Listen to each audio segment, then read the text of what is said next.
What we cover today is probably going to take all period. We're going to go over the solution to the FRQ from Friday. So if you want a review of all concepts for this unit, we already did that right before the multiple choice question review was given out, and I did take a video of that, and it is on the Canvas module from last week. I don't remember exactly what day, but just look for the one that says review of concepts, and that will have that. So follow along as I go over the scoring guidelines for the second impulse momentum FRQ review problem. You're going to score your own solution and upload your score on this one to the appropriate page on today's module. This will count for today's online attendance, which doesn't matter to my face-to-face students. I haven't exactly decided. I'm going to wait to see how you guys score it, and then I'm going to score them myself to see how that goes and see how I'm going to apply a daily grade for that. Haven't really decided yet. The impulse momentum exam will be tomorrow.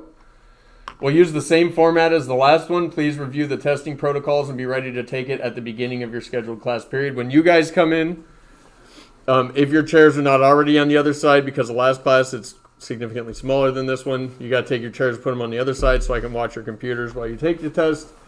Those students at home will need to be on Zoom with their phones, with their faces showing, and on AP Classroom on their computers. That didn't seem to be a problem last time, so hopefully it'll be fine this time. So yeah, online learners will be required to be on Zoom during their scheduled class period with their mobile devices so I can see you while you're taking the test. The test will be accessed on AP Classroom. Based on discussions last week with my face-to-face students, you will upload your FRQ exam solutions on Canvas at the end of class. You're not going to do it on AP Classroom because there were issues that arose when we were trying to do that. So you're going to upload your exam solutions to Canvas. There will be a module for Canvas. Please upload yours to third period or second period if you're in second period and you're watching this video after. I have reduced the original test length to allow approximately 5 minutes to get this done during your class period. So I'll tell you when you got 5 minutes left. Make sure you get your Canvas, your FRQ solution up onto Canvas.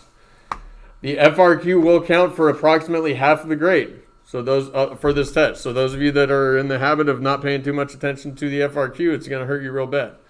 So I will also remind you about halfway through class that if you haven't started on the FRQ, you probably want to get to that because you might be focusing too much energy on a single point where neglecting the FRQ could count against you multiple points. Yes, sir? Are we allowed to work on the FRQ prior to the MCQ?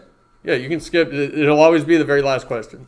So you can skip to that and work on the FRQ before you do the multiple choice. I just know that like on the actual test it'll be two separate. It will be two separate, yeah. But you'll also have two separate times, right? You'll have an hour and a half to do the multiple choice, and then they'll cut you off, collect your materials, and then they'll distribute the FRQs, and then you'll have another hour and a half. Yeah. Good question. You must submit your MCQ, your multiple choice question answers, on AP Classroom. Yes, you must click submit. Some students didn't do that last time, and I can't get your grades unless you hit submit. So you have to hit submit once you are done with the multiple choice questions, even though you will not have uploaded your FRQ solutions there. Some students get a little antsy whenever they're hitting submit for their test, but they haven't inputted. That's fine. You're going to put your FRQ solutions on Canvas. Then I'm going to grade them by looking at Canvas and then just put the scores for those into AP Classroom. Yes, ma'am. For this FRQ, I just did the AP Classroom. What's that? I just submitted it on AP Classroom. Oh, you did? Okay. Oh, that probably explains why there's so many. Okay, I need to relook at that. Gotcha. That means I didn't put anything in Canvas. I got you. So other students probably did that. I was wondering why I had 4 or 5 students that hadn't had anything on Canvas. Okay, I got you. All right, I'll definitely fix that today. Thank you. All right. Okay. Any questions about that? If you need a reminder of the logistics, the specific logistics, I did put the AP Classroom test and mock exam preparation document up here. Gives you the time for your class period, what the virtual students need to do, and what face-to-face students need to do. So please check that out and be ready at the start of class period tomorrow because we don't want you to waste any time that you could otherwise be using to do physics. All right. Oh, and sorry, I'll just put it up here. So after you're done grading your FRQ today, your self-grading, click on this, the scoring page, and then there will be a place. It's just an essay question or an essay answer. So you just put in the number. It's any number between 0 and 15, hopefully closer to 15. Okay. All right. Let's get started on the scoring.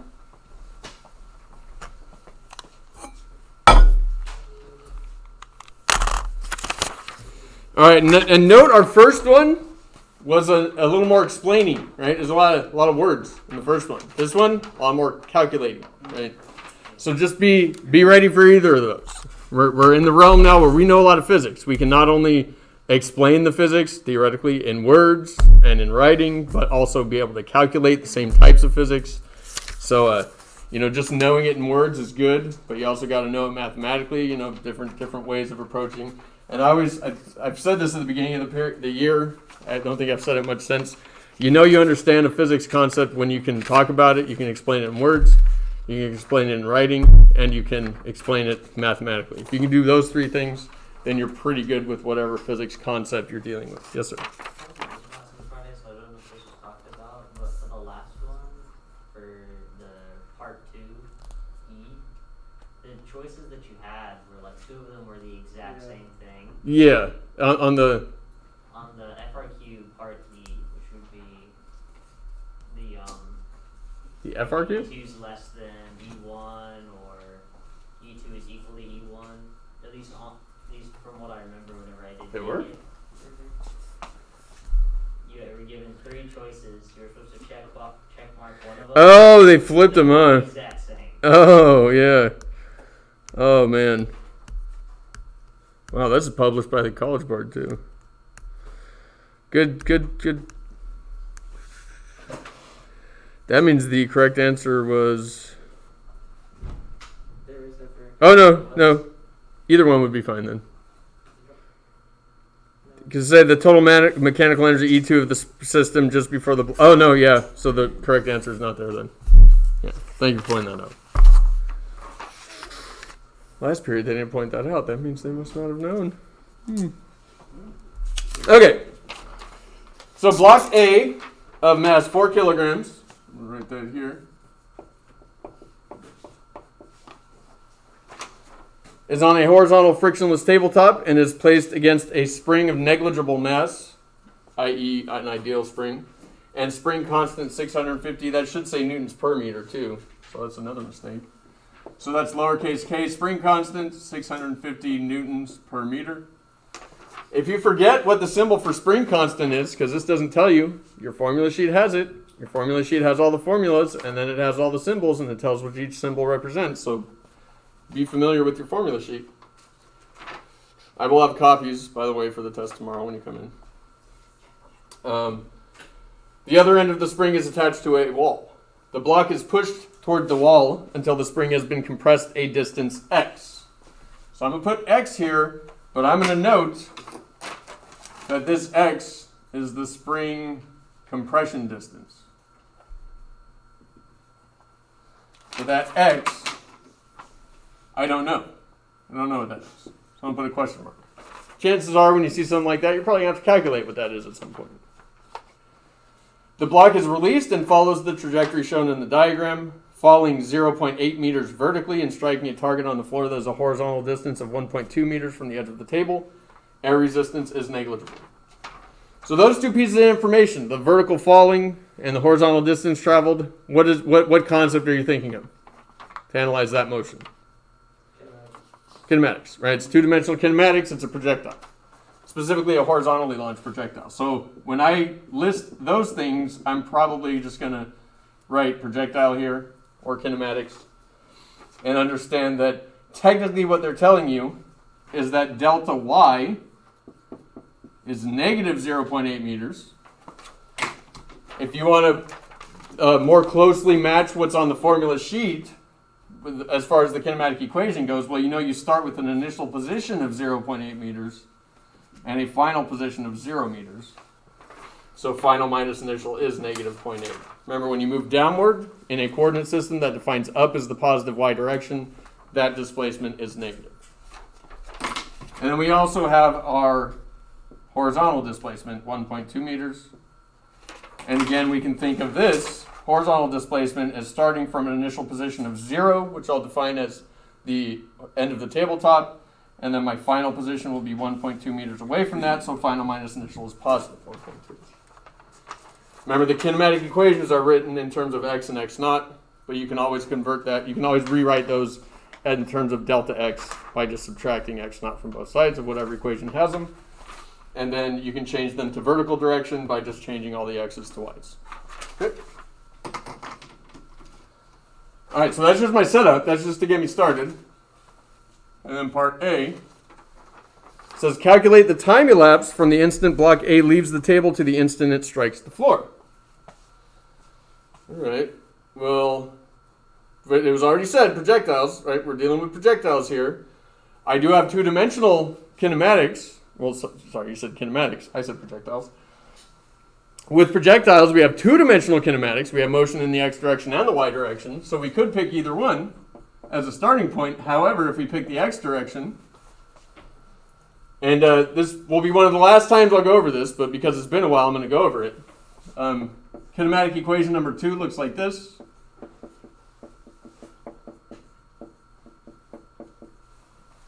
I like the delta y's and the delta x's. I like writing them in that way. Most people do. Most college, that's why I don't know why the College Board does it like this. Most college textbooks and college professors are going to talk about displacements rather than positions when using the kinematic equations. So I subtract x naught from both sides. So I get delta x equals v x naught t plus 1/2 the acceleration in the x direction times the time squared. As long as the as long as the air resistance is negligible, the acceleration in the x direction is what?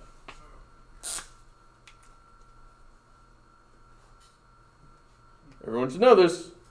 This is assumed knowledge. And it's been a while, so In the x direction is 0. the acceleration in the x direction is 0. There's no forces in the x direction, therefore there's no net force in the x direction, therefore there's no acceleration.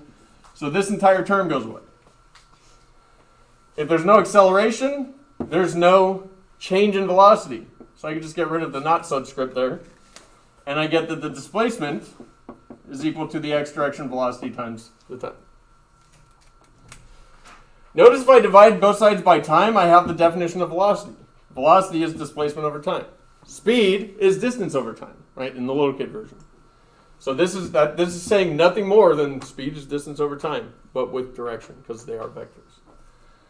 The problem with trying to use this, because I'm sorry, part A, it's asking us to calculate the time. The problem with doing this, to figure out the time, I do know the displacement, but I don't know the x direction velocity. I'm not given that. So I can't use this equation for that. So that tells me I need to go to the y direction. Now, I know it's been a while, but if you remember kinematics, you should have tried the y direction first. Because for any projectile, especially horizontally launched projectile, the only thing that dictates how long it will be in the air is the starting height. That's it. Doesn't matter if it's dropped straight down or if it's fired from a rifle at very high horizontal speed. As long as there's no air resistance, those two hit the ground at the same time. That is only determined by the height, and kinematic equation number 2 tells us why. So if I change this equation to the y direction, I get this.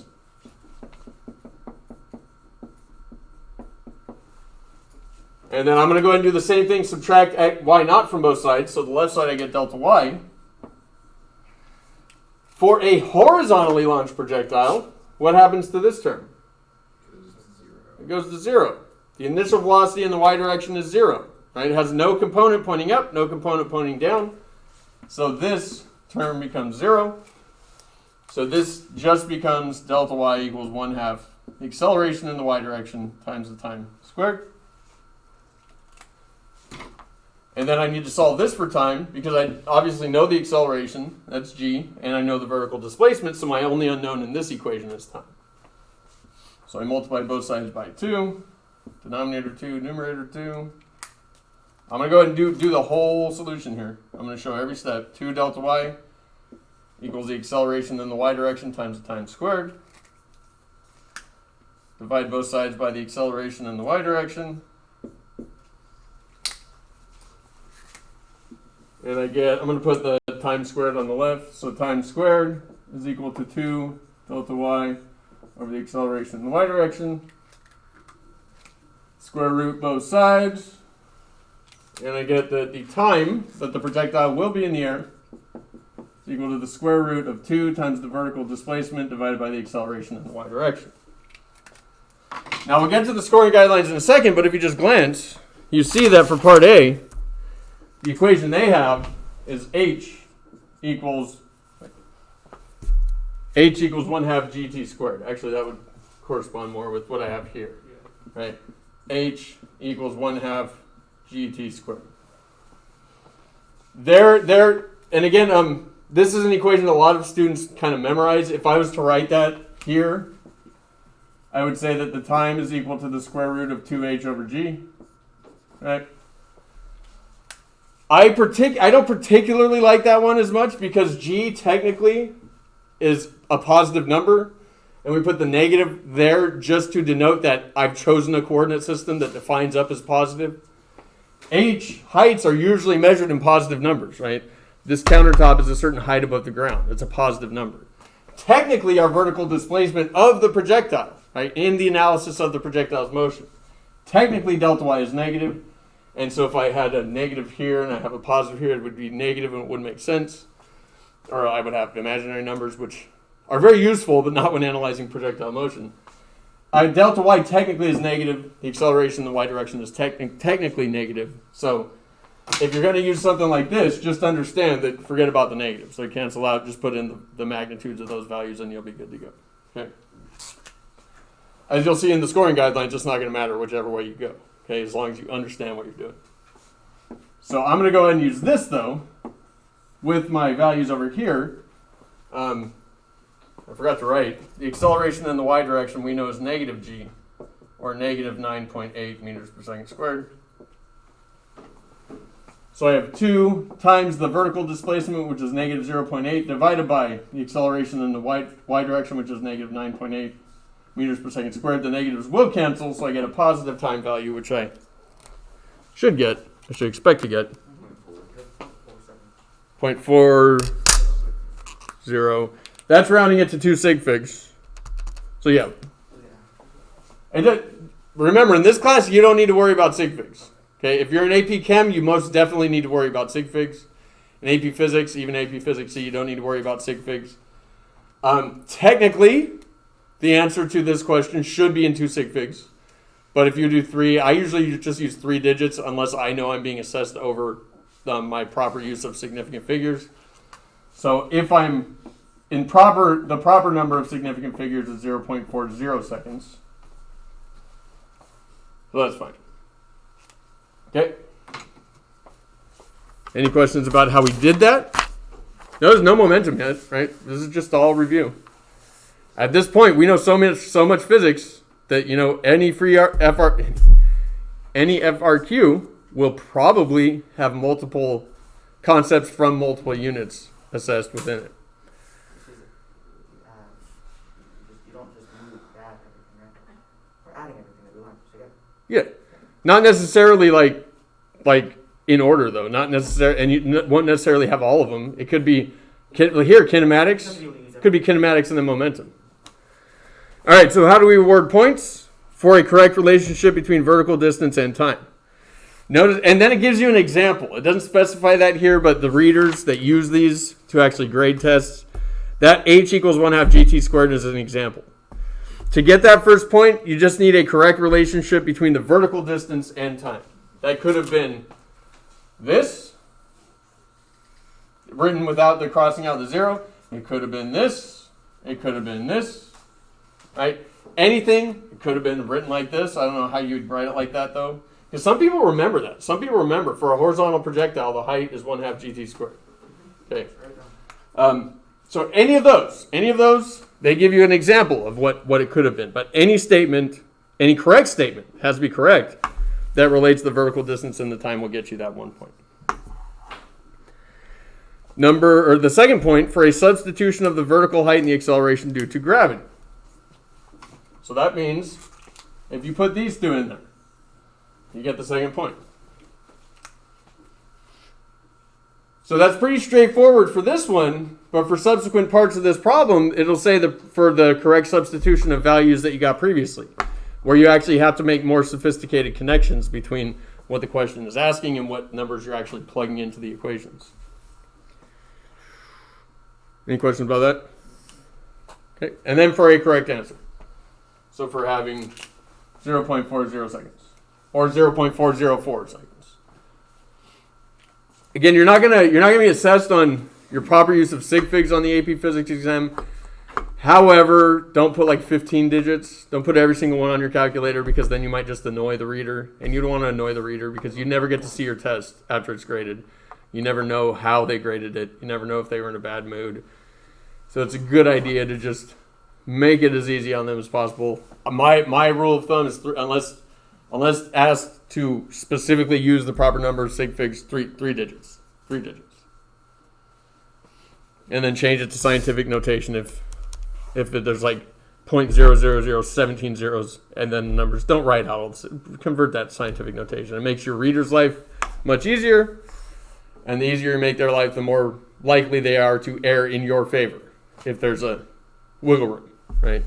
If you're making it really tough for them to grade that test and they're like, do I give them the point? I'm not giving them that point because Gavin's really making my life difficult by how he answered this question.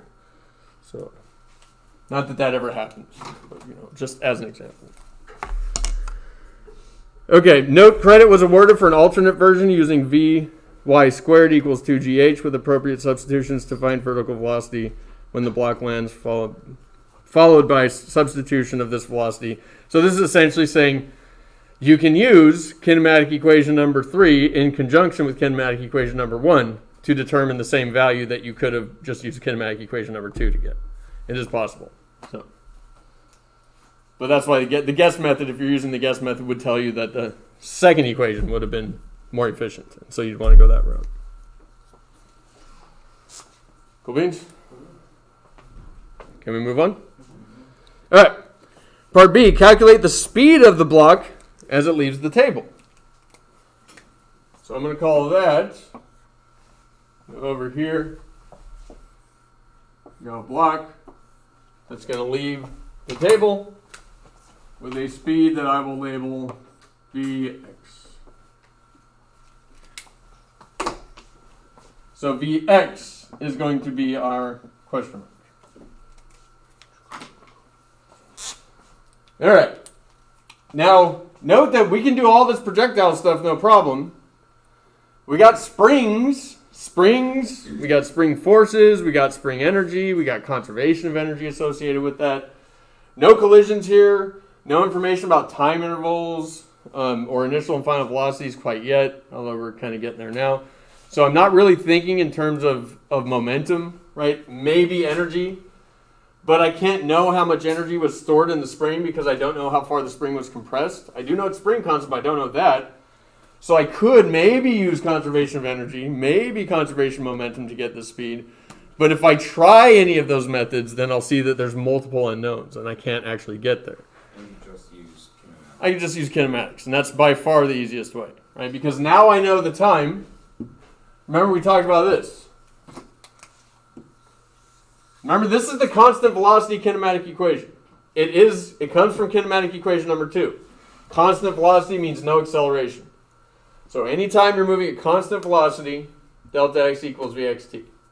Displacement equals velocity times time. And if I use this equation, I now know what the time is. I know what the displacement is, so I can easily calculate what the velocity in the x direction is.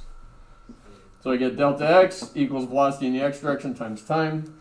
I just divide both sides by time. Vx is now by itself. Velocity in the x direction is displacement over time. And then I just plug in check. Displacement 1.2. And I'm going to use the 0.4. If I was working at my old job before I became a teacher and I was doing calculations based on data that I collected, I wouldn't use 0.4. I would use the value that's stored in my calculator because I don't want rounding errors to propagate through a series of calculations. For a physics exam, it's okay. Just understand that when you're an engineer or a physicist or a geologist or a chemist or anything like that, you want to be careful about those propagating errors. Okay, so 1.2 divided by 0.4 is 0.3. What is it? 3.0. It's just 3. Isn't it just 3? Yeah, sorry. I'm wrong. Okay. So it's 3 meters per second. And 1 sig fig I don't really like. So I had to at least put 2. 3.0 meters per second. 1 sig fig I feel weird about writing 1 sig fig. Wait, so Mr. Graham, would you be counted off if you did, or if you didn't round? Like, can you just catch it at that? But kept it at what? Like, I At got- 3? Or no, I got 2.96. No, you'd be fine. Yeah. Okay. Do they have like a margin where it's like anywhere from 2.9 to 3.1 or whatever? Yeah, because some people are going to use the value they got for A. Some people are going to use the value that's still in their calculator. And either way, you're doing it right. So yeah. Good question. All right, so there's our answer. So this one doesn't require quite as much work, so it's worth 2 points. So for a correct relationship between horizontal distance and time, so that could have looked like this. Delta x equals vxt. It could have been distance equals velocity times time like that. That'd be fine to get that point. It could be velocity is distance over time, right? Anything like that. Literally any statement that, as long as it's correct, that relates the horizontal distance and the time. You get the point. And for the second point, notice you're not getting a point for your answer here. The second point is for a consistent substitution of time from part A into the correct equation. Or into the correct equation. So I've got the correct equation, and then I got to substitute the time I got from part A into here. Not for the actual correct solution. What this does is that if you got part A wrong, but then you did part B correctly, your answer would be technically wrong, right? Because you would have used the wrong number. But this is saying you recognize that this time is the same as that time. The time from part B is the same time as the time from part A. Therefore, if you plug in your incorrect answer here and get the incorrect answer for part B, you're not going to get penalized for it because you know what you're doing. You just made a mistake in part A. You shouldn't get penalized in part B for that mistake.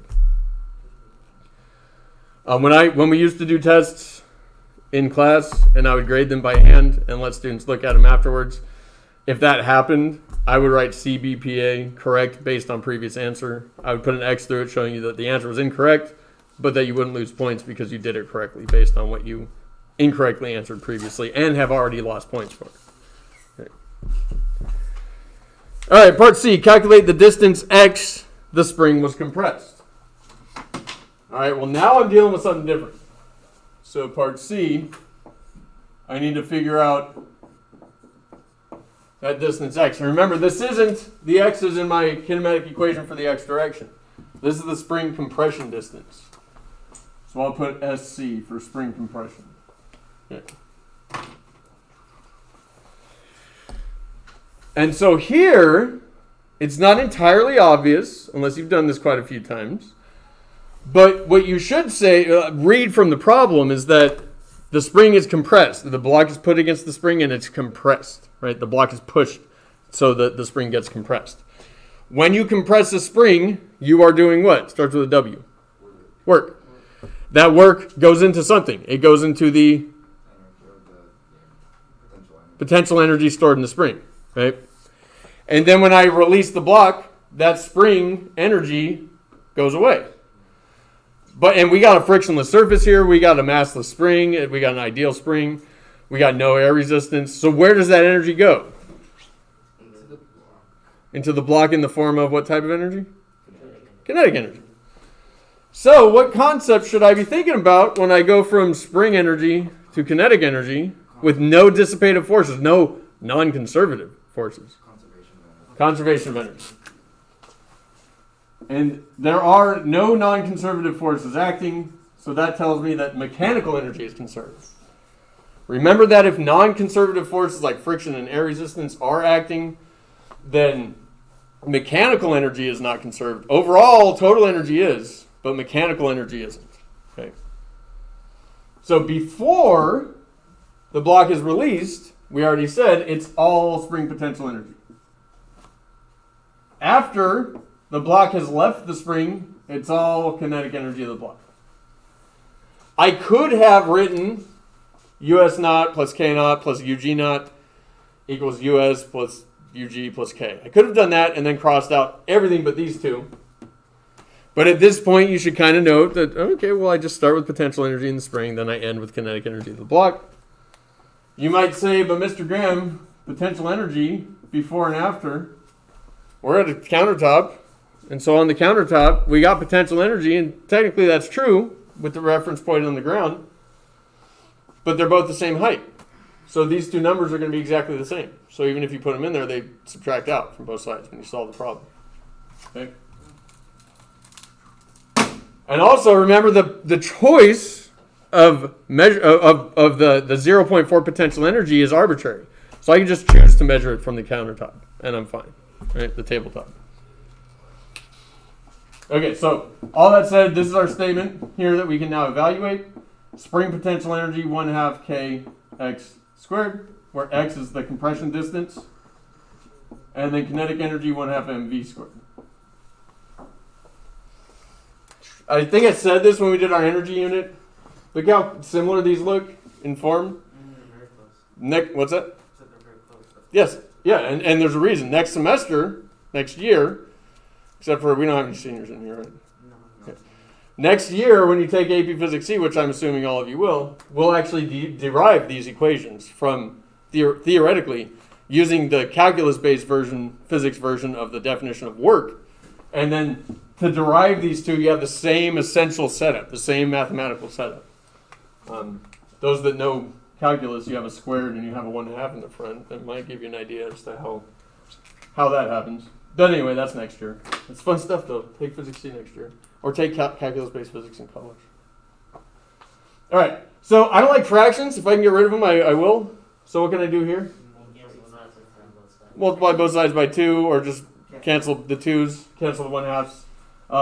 Mr. P, this applies not just to variables, but everyone brought 1/2 to the party, so they can cancel out. So I get kx squared equals mv squared. So we're looking for the compression distance. So divide both sides by k, divide both sides by k. I'm left with x squared equals mv squared over spring constant k. Square root both sides. And if you're in pre-cal this year, you probably have some teachers that are kind of sticklers about simplifying as much as possible. And you should know at this point your properties of radicals. The square root of this is the square root of m times the square root of v squared divided by the square root of k, right? And then multiplication is commutative, so I can reorder the order of multiplication, so I can bring that v squared out in front, take the square root, and I get v times the square root of m over k. Hopefully everyone in here knows that these two expressions are exactly the same thing. It can go from here to here with relative ease. In physics, it doesn't matter. You plug the numbers in here, take square root, and you're fine. Even if it was a symbolic answer and this was your answer, you wouldn't lose points. There are some classes, even in college, where they're very specific about you need to simplify as much as possible. This is the fully simplified version of that expression there. And then we're done. Physics is done. Now it's just plugging and chugging. So that's going to be my velocity, which was 3 meters per second, times the square root of the mass, which is 4, divided by spring constant, which is 650. And yeah, obviously we can all do that in our heads, I'm sure. It's pretty easy. And we get about 0.2. Good. 0.24 meters.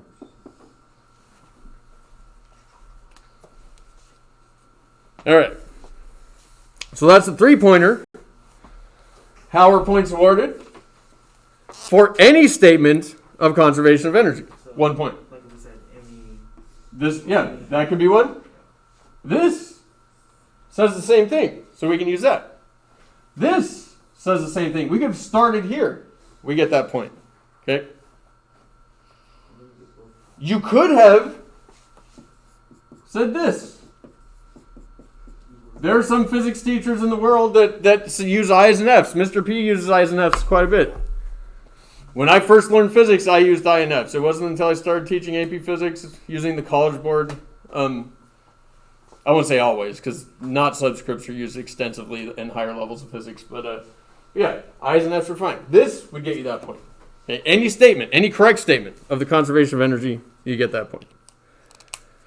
And then for the correct use of appropriate energy equations, this is where you got to plug into that initial statement the formula for kinetic energy and spring potential energy. So the second point there comes from plugging in the right expressions for the right energies. And then the third point, for a consistent substitution of velocity from part B into the correct equation. So not for the answer, not for the answer. They're saying take this velocity from part B and understand that it is the same velocity for part C. So plugging that in shows them that you understand that, and you get the third point. Even if you got part A wrong, then this would be wrong, then this would be wrong, but you still lose no points for that because you've already been penalized for that error in part A.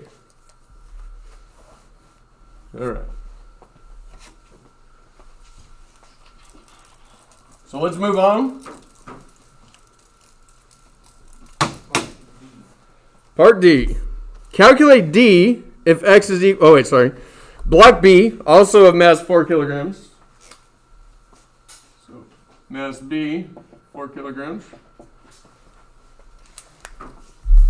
Is now placed at the edge of the table. The spring is again compressed a distance X and block A is released. So same setup. But now we got block B in the way. As it nears the end of the table, it instantaneously collides with and sticks to block B. The blocks follow the trajectory shown in the figure below and strike the floor at a horizontal distance D from the edge of the table.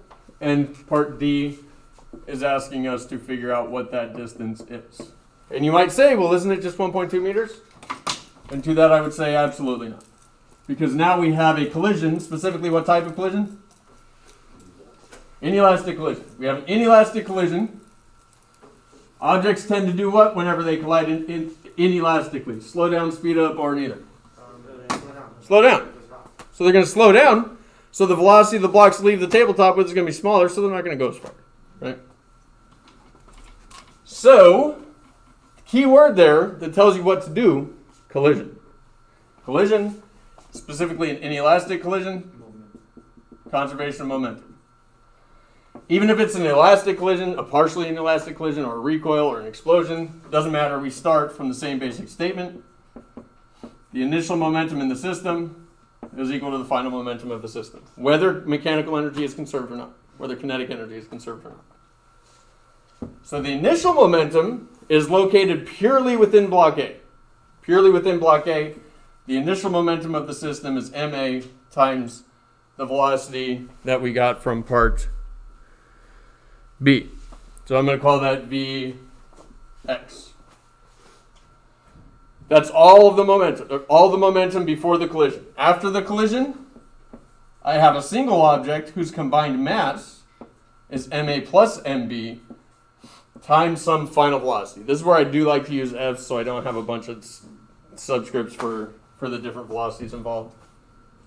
So this is the velocity that mass A has after it's been pushed by the spring. This is the velocity that both blocks will then leave the table with after the inelastic collision.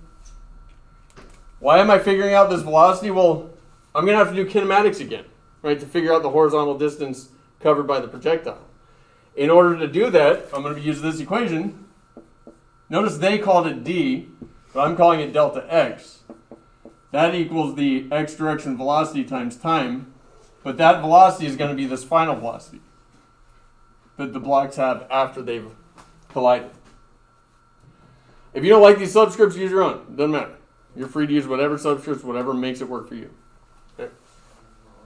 So now I'm going to divide both sides by both sides by ma plus mb.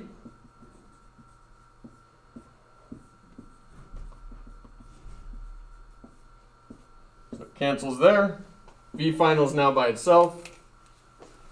So I have final velocity equals mass A times its speed divided by mass A plus mass B. Notice that they're both the same mass.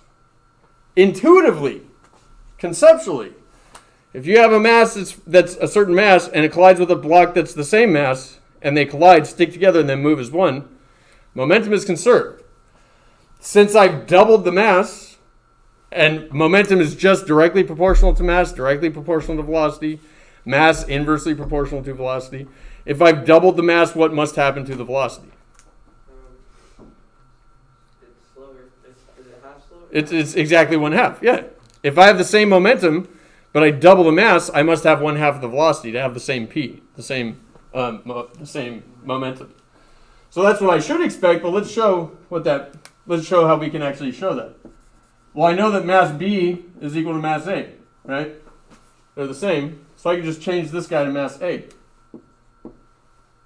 Well, if that's true, then my final velocity after the collision is mass A over Vx divided by 2 mass A. Mass A's cancel, and I have Vx over 2, or 1/2 of the velocity that the mass A had before it collided. So I'm not saying you have to do it that way, but if you actually work through the math here, it'll turn out that you'll have exactly 1/2 of that 3 meter per second velocity, which tells me when the two masses leave the tabletop, they have a combined velocity of 1.5 meters per second. And I needed that because I need to put that quantity into our constant velocity motion equation for displacement, horizontal displacement. The time doesn't change. The time is the same as it was in part A because the object is still starting as a horizontally launched projectile from the same height. Horizontal speed does not matter. Okay. So then I just do that. So delta x is going to be final velocity after the collision times the time. Well, that's going to be 1.5 times the time. What was the time again? 0.4 seconds. And so that's about 0.6 meters. And this should make sense too. 0.6 meters. Yeah. It lost half the velocity, so it's going to go cover half the distance. This is a direct proportion. Displacement and velocity directly proportional. I double the speed, I'm going to go twice as far. I cut the speed in half, I'm going to go half as far. Right? All right. What? Yes, and you'll get a ticket. And you double your speed, you also have 4 times the kinetic energy, which means if you get in a wreck, 4 times the amount of damage will happen to you in the car that you're in. All right. So, how are points awarded there? 4 of them for that one.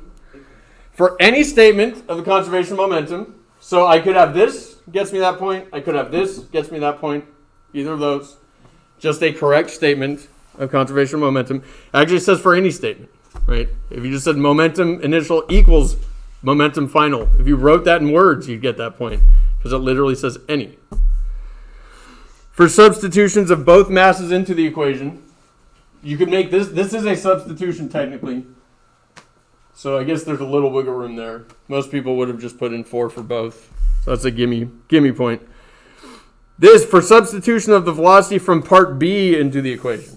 So part B was the speed that the object had without a collision when it left the tabletop. Now we need to take that speed from part B and put it into the momentum equation in order to figure out what the actual speed that the two objects will leave the tabletop with. And so that's the third point. And the last point for substitution of time from part A into a correct relationship between the horizontal distance and time. So that's just saying you realize, like the reason there's a point there, you realize that the time is the same, regardless of how fast the projectiles are leaving the tabletop with. If they're horizontally launched, they take the same amount of time to hit the ground. So that point is awarded technically for your understanding of that. Okay? So that's 4 points. We're almost out of time, so we're going to go through this pretty quick. Consider the system. Yeah, and this is where there's a little error there. Consider the system consisting of the spring, the blocks, and the table. How does the total mechanical energy E2 of the system just before the blocks leave the table, i.e. after the collision, compare the total mechanical energy E1 of the system just before block is released? The correct statement is that E2 is less than E1. That's not a choice there. So, if you knew that, give yourself that point. Okay. Yeah, and the reason is Well, there's several different ways you can say it. They give 3 examples here. For indicating that E2 is less than E1, you get 1 point. For a correct justification, could be any of these. The kinetic energy or energy is transformed into other forms of energy during the collision by heat, internal energy, or sound, or anything like that.